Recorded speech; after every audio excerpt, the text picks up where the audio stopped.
Hola, buenos días. Si pudieras presentarte, por favor. Hola, buenos días. Mi nombre es Ángeles Gómez, tengo 48 años y pues adelante. Muy bien. La primera pregunta es, ¿cuál es tu perspectiva de los feminicidios y cómo adquirió usted esta perspectiva? Ok, pues mira, pienso que este delito se debe castigar con todo el rigor de la ley y que debería de haber reformas en las leyes para que ningún homicidio se quede impune y que haya mayor protección a las mujeres. Con tanta inseguridad que se vive actualmente, cada día hay más casos en donde la violencia cada vez es más brutal hacia las mujeres. ¿Qué aspectos de su identidad cultural puede relacionarse con este tema? Pues mira, pienso que nuestro país desgraciadamente sigue siendo machista, por lo que el hombre se siente superior a la mujer y se otorga, o sea, entre comillas, el derecho de maltratar y denigrar a la mujer. Esto en ocasiones se lleva a otros extremos, ocasionando pues, las desgracias, ¿verdad? Cayendo en feminicidios. El impacto de lo que los feminicidios han tenido en su vida personal. Preocupo cada vez que salen de casa. Vivimos con miedo a salir a la calle porque lo que escuchamos en las noticias pues no es nada alentador y pues sí, cada vez hay más violencia en las calles. ¿Cuáles son sus creencias sobre el tema en su grupo de familia o comunidad? Pues obviamente pienso que este es un problema social, porque la mayoría se da en el círculo familiar, donde los asesinatos se dan en su mayoría por violencia de género, ¿verdad? Por el simple hecho de ser mujer. ¿Cómo cree que estos grupos adquirieron esta perspectiva o estas creencias? Pues por toda la información que circula en las noticias, en redes sociales, donde cada vez es más común ver este tipo de violencia brutal que termina pues, en feminicidios. ¿Cómo cree que estén representados los feminicidios en México? Pues que cada vez hay más, pero creo que no todos están contabilizados ni documentados y en muchos de los casos se quedan impunes, porque desgraciadamente a las leyes de nuestro país les falta mucho. Ahora le voy a dar un poco de contexto de datos y situaciones que han pasado en mi vida.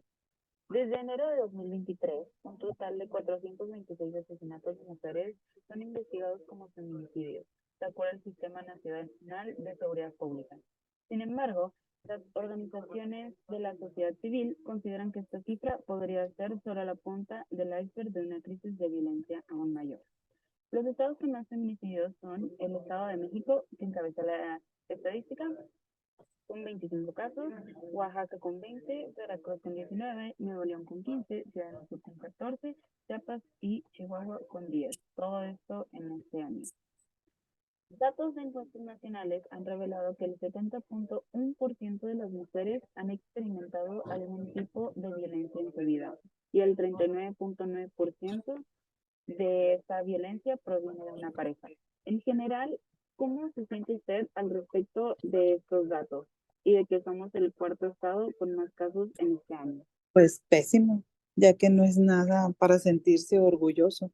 Definitivamente es un problema social que requiere de mucha atención por nuestras autoridades, ya que creo que mucha de la violencia proviene de personas frustradas por carecer de oportunidades para salir adelante, incluso carecen de los servicios básicos. Ahora le voy a dar un poco de información acerca de los feminicidios en el país de Chile.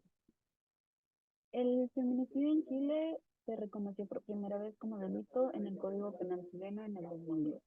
En lo que va del 2023, se han registrado 21 feminicidios y 137 feminicidios frustrados.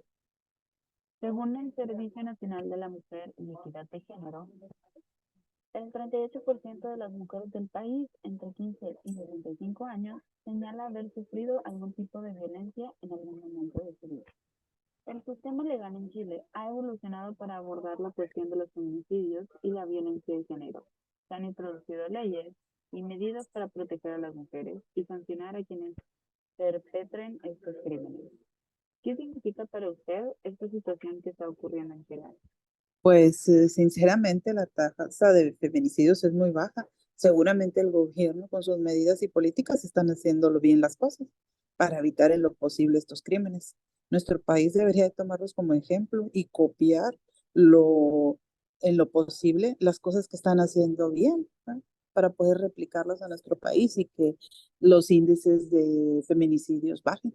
La Fiscalía General de la República indica que los 132 feminicidios contabilizados en el 2021, el 41% se cometió con arma de fuego, 23% con arma blanca, 18% no se determinó y el 7,6% objeto contundente y el resto no registrado.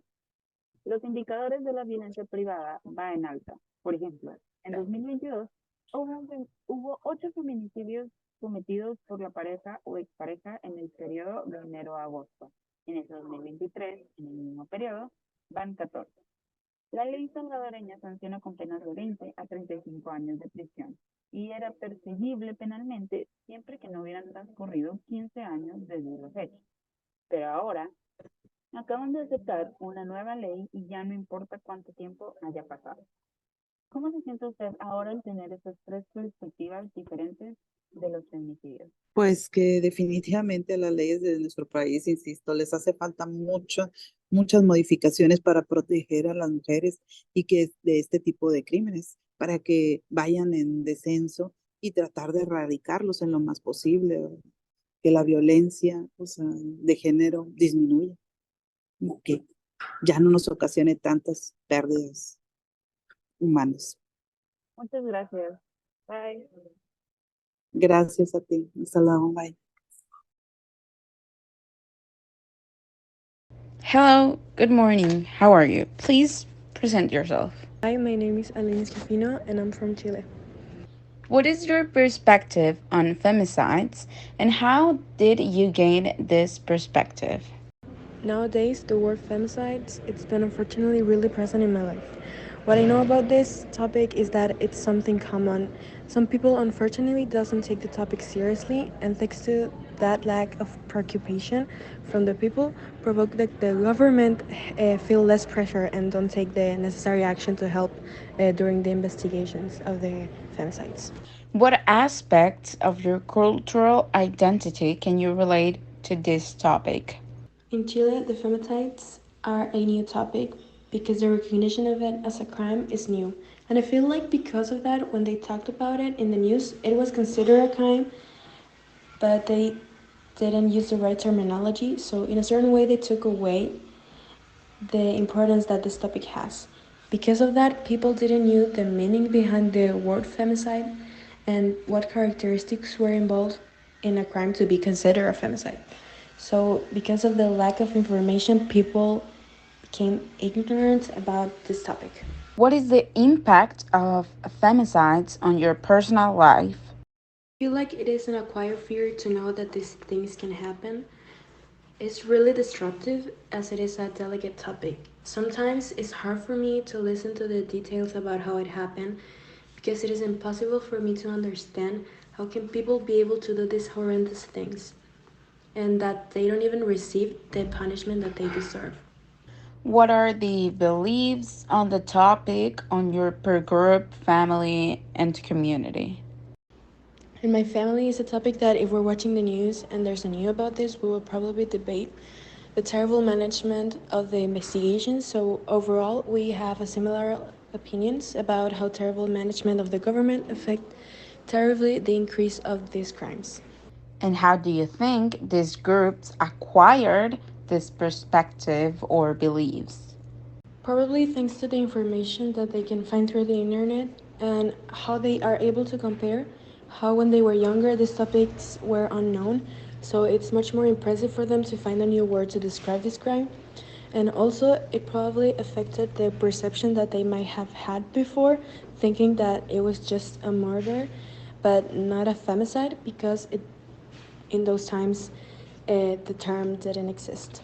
And how do you think femicides are present in Mexico?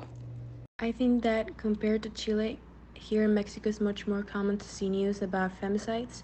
And as I mentioned before, it is really obvious that the investigations that they do for these femicides are not enough.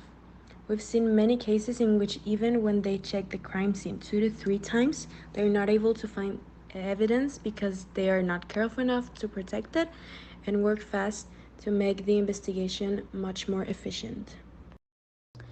Now I'm gonna give you a bit of context about what is femicides or what are femicides in Mexico, some data, and then I'm gonna ask you a question. Since January 2023, a total of 426 murders of women are investigated as femicides, according to the National Public Security System. However, civil society organizations believe that this figure could be just the tip of the iceberg of an even larger crisis of violence.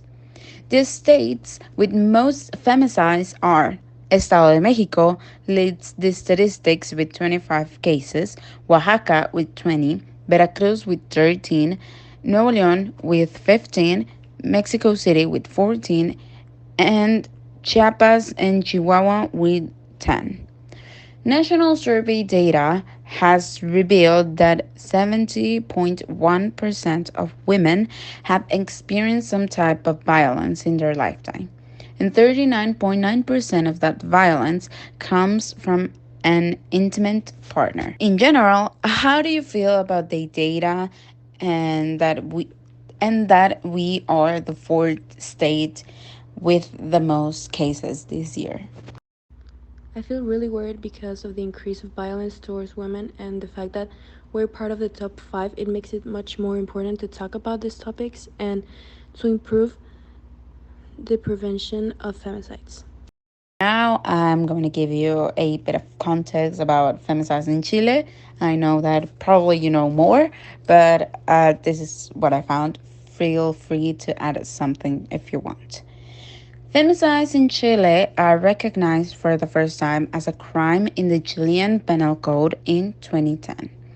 So far, in 2023, 21 femicides and 137 frustrated femicides, which they didn't end in murder, have been registered. According to the National Service of Women and Gender Equality, 38% of women in the country between the ages 15 and 65 report having suffered from some type of violence at some point in their lives. The legal system in Chile has evolved to address this issue of femicides and gender violence. Laws and measures have been introduced to protect women and punish those who perpetrate these crimes. What does this situation that is happening or that has happened in Chile mean to you? It's really frustrating to me because the fact that only 13 years ago femicide was recognized as a crime just proves the point that it's not being taken seriously and that they don't have enough disposition to actually solve the problem. Now, so we can have a third perspective, I'm going to talk about El Salvador. The Attorney General's Office of the Republic indicates that of the 132 femicides recorded in 2021, 41% were committed with a firearm, 23% with a knife, 18% were not determined, 7.6% with a blunt object, and the rest unregistered. The indicators of private violence are on the rise. For example, in 2022, there were 8 femicides committed by a partner or ex-partner in the period from January to August. In 2023, in the same period, there are 14. Salvadorian law punishes with sentences of 20 to 35 years in prison and was criminally prosecutable as long as 15 years had not passed since the events. But now that they have accepted a new law, it no longer matters how much time has passed. How do you feel about having these 3 different perspectives on femicides? I feel that it is really impressive to see the differences that these countries have because, for example, El Salvador is making that the sentences don't have a time limit in which people can report the crimes, unlike Mexico, country in which we only receive numbers that increase instead of real change. So it's clear that in some countries of Latin America, the topics have a better management than as it is here in Mexico or in Chile.